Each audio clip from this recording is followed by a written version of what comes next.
Today's Miller Minute, I know I talk about chiropractic, so let's make this a chiropractic issue real quick.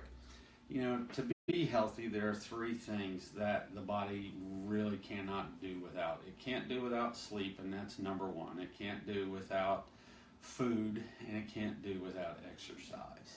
Those are the three things that really need to be done. If you don't use it, you lose it, is the adage, and it's very true.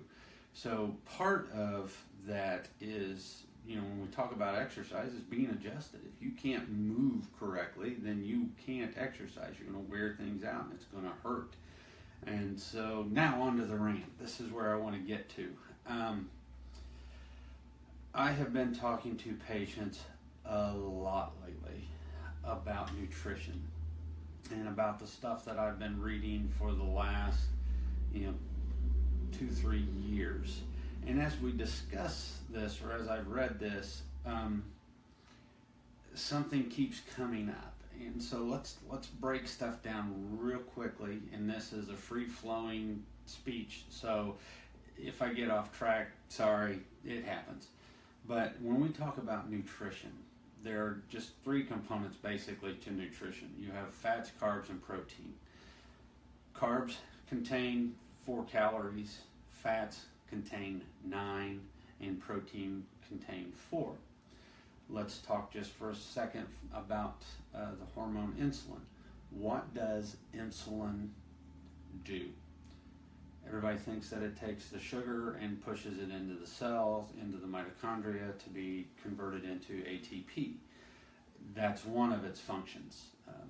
The primary function for that, though, or for insulin, is it takes the liver and it signals to the liver when it's present to shut down glyconeogenesis, so that all of a sudden the liver isn't producing any more sugar for ATP synthesis.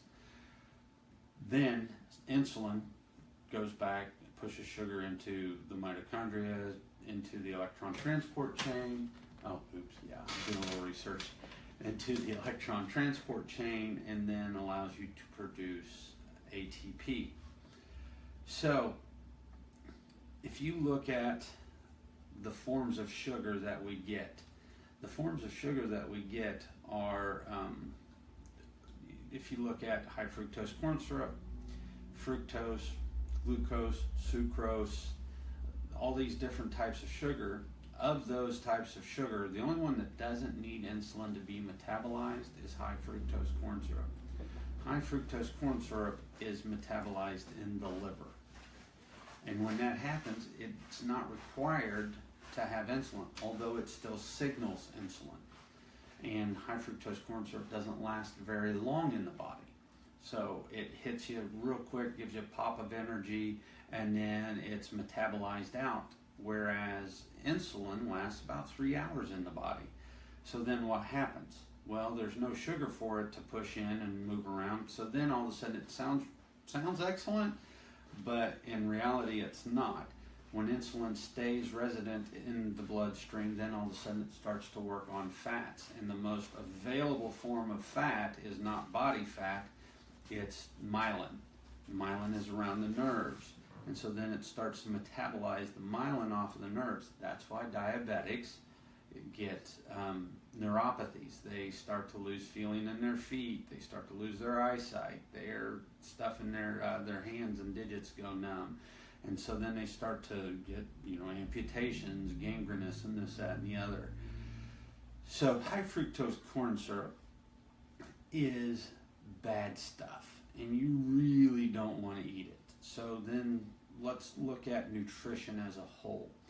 What's the stuff, what's out there nutritionally? And I've spoken about this before. The paleo diet is a great foundational diet. And the reason why I say that is there are still foods. We are all individuals. And this is something that you need to figure out for yourself. We are all individuals, and as we are all individuals, then you don't have, I may not react the same to tomatoes as Missy reacts to tomatoes, or I may not react the same way to grapes as Zoe reacts to grapes.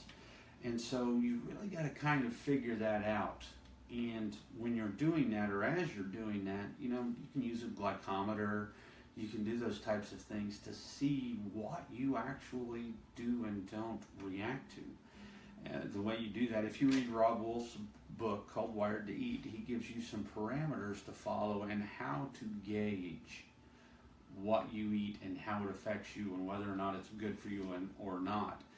Because you can truly treat yourself for a myriad of issues, not least of all diabetes. They're starting to do the neurodegenerative diseases. They're calling those type 3 diabetes. So it's all being related back to sugar. And let's talk about the human body for a second. The human body itself can run off of ketones very effectively, or it can run off of sugar very effectively. And we were designed to be able to switch back and forth. I have now for 5 years, roughly, when I work out in a fasted state.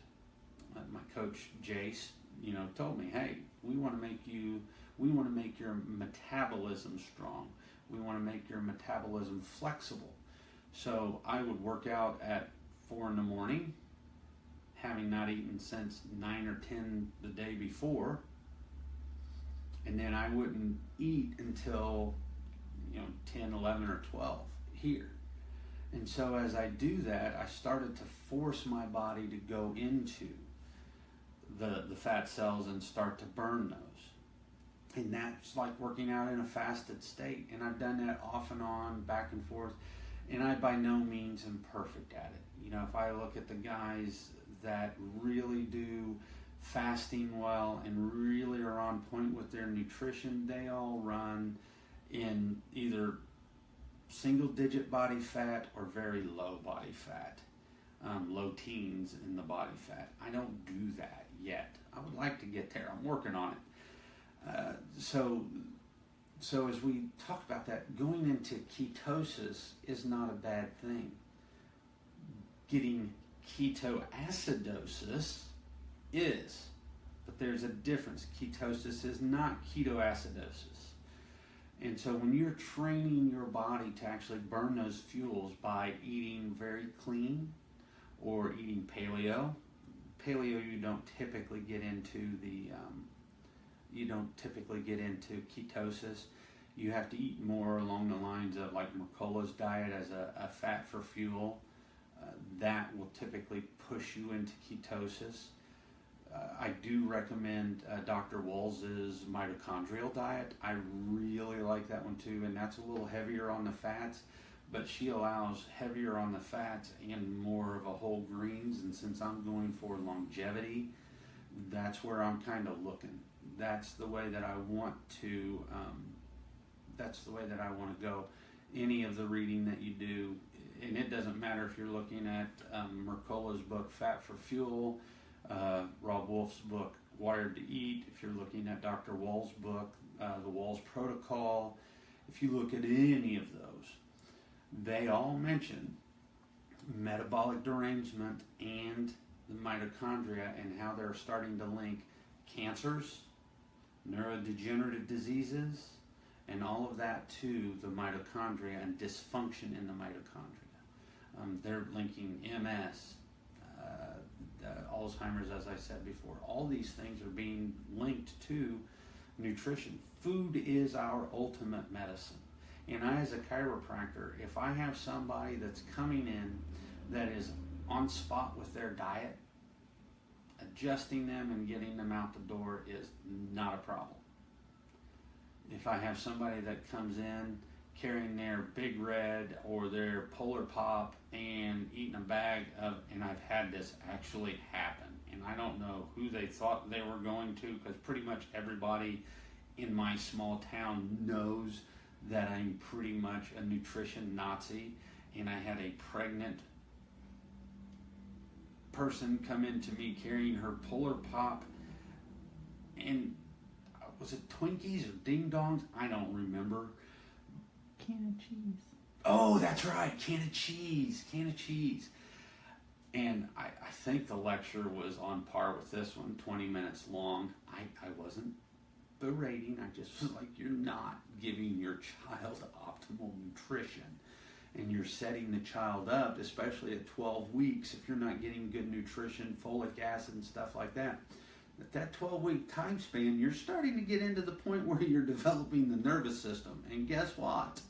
It hasn't been linked yet, but I could probably hypothesize that if you're not eating and feeding yourself right and you have problems, the nutrition that the child's getting is not, and you're going to change or derange that development. Although, being a semi-parasitic, and I'm totally talking off the cuff here, my knowledge and authority in that area, about that big. But I hypothesize that it's going to take what it can from you for as long as it can from you, but it's not going to kill the host. So at some point in time, the baby won't be getting proper nutrition. Once again, hypothesis. Hopefully someday I'll be, kind of, what they call that, vetted out, and we'll find out that I was maybe right, maybe wrong. Somebody else may have already thought of that. So, totally lost my squirrel. So, ketogenic, mito diet, paleo diet.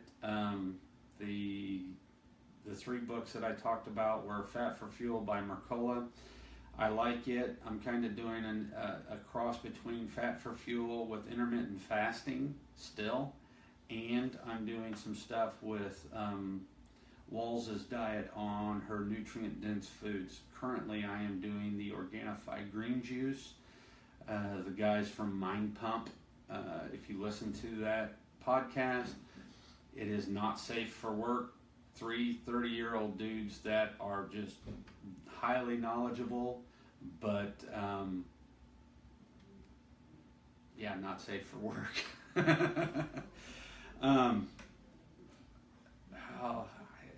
If you have questions, ask. Because if there's one thing that I, as a healthcare provider, I want my town, I want my community, I want everybody to be healthy. And I highly doubt that people are reading as much healthcare specific stuff as I read. If I don't know the answer, I'll try to find it out. But it's all out there, and I'm hearing it from too many different venues. You've got the Mind Pump guys coming in from They're All Gym Rats, and you have Rob Wolf, who's a nutritionist. You have Mercola, that's a doctor that's been in the healthcare industry for a long time. You got Walls, who is a classically trained medical doctor, coming in and saying, hey, the model that we have is incorrect. You can actually up your good fats, saturated fats, stuff you get from avocados, things that you get there, walnuts, pecans. All these fats that you get are healthy and neuroprotective. So if I could say one big takeaway, you know what? Go out and get a glycometer. They're cheap. You can get them at CVS or Walgreens, and you probably would invest less than $30. Get a glycometer, and first thing in the morning, test out a food. If you love oatmeal, eat your oatmeal the way you always eat it, and 20 minutes later, test your blood. If it's over 120, cut the amount that you eat next time, cut it down, and this is actually coming from Rob Wolf's book called Wired to Eat, and I forget how many grams he said, 20, 30 grams. Cut it down in half. So if you have 30 grams, go to 15 grams. Once you cut it in half, eat it the next day, test again. Once again, if it taps out over 120, that's not a food for you. And it's very important to know these things. What are you doing, squirrel bait? It's 12, Daddy. Well, that clock's wrong. Sorry. So that's the thing that we need to do is start to pare that down. Go on an elimination diet and do your testing. and find out what's good for you and what's good for your family. Typically, what's good for you should be good for your family, and you'll change the way your genetics are actually expressed. Look up the word epigenetics, and you will see that your epigenetics are changed by environment and nutrition mostly. So your genes, the expression of your genes, you actually control by what and how you think, what you eat, how you exercise. And that's basically it. If you want good health, and I started this journey 10 years ago, if you want good health, it's up to you ultimately. I can't do it for you. You have to do it for yourself. Thank you. I'm sorry for the incredibly long rant, but it's just something that needs to be said. And I have not said it first, and I've not said it the most, but I'm going to be one of the voices that throws into the fray. Have a good one.